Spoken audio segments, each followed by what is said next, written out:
Hey, what's up mga ka-fabulous people? So, welcome sa ating panibagong vlog. And today's video guys is magpapakabit tayo ng trapal dito sa ating badjas. So, actually guys, hindi to akin. Sa akin tong kaibigan guys, sa aking malapit na kaibigan, ang badja na to. So, mga hindi pa nakakaalam guys, dito sa Mindanao, ang badja ay isa sa mga pangunahing transportasyon dito sa amin. Ang badyo ay may tatlong gulong yan guys. So, tricycle yan. Okay?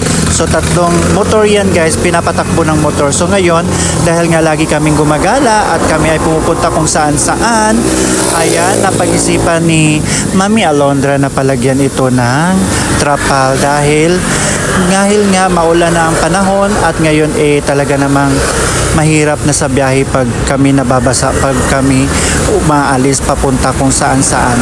Ayan, so ngayon nandito kami ngayon sa Pagadian City para magpapakabit ng trapal dito sa may banda, sa may terminal dito sa Pagadian City. Malapit lang to. So, sa mga nagtatanong guys kung magkano ang pakabit dito, ayan, kinakabit na ni Kuya, ang magkano ang pakabit.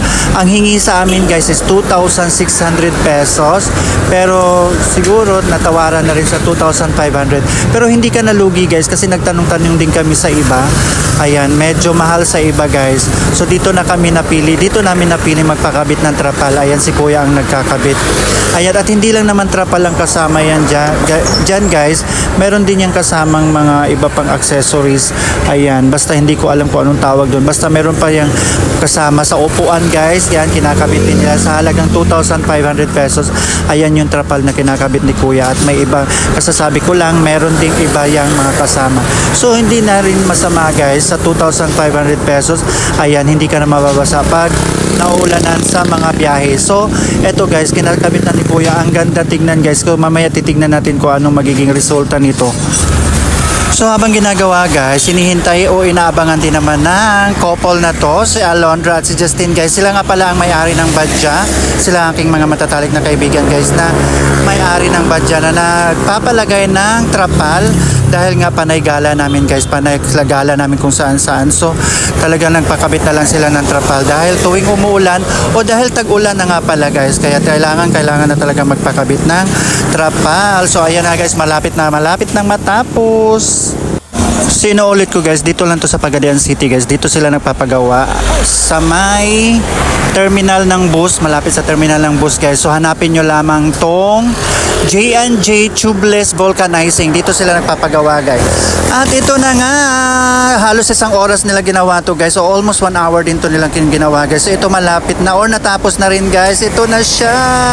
So tignan nyo naman guys, napakatibay ng kanilang gawa. So pagawa na rin kayo sa mga badja dyan.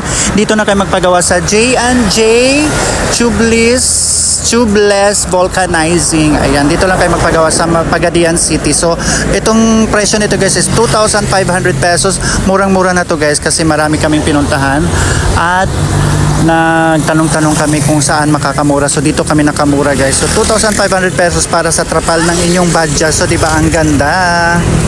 So maraming salamat guys sa panonood, and don't forget to like, share, and subscribe to my YouTube channel, Babu's Fabulous People.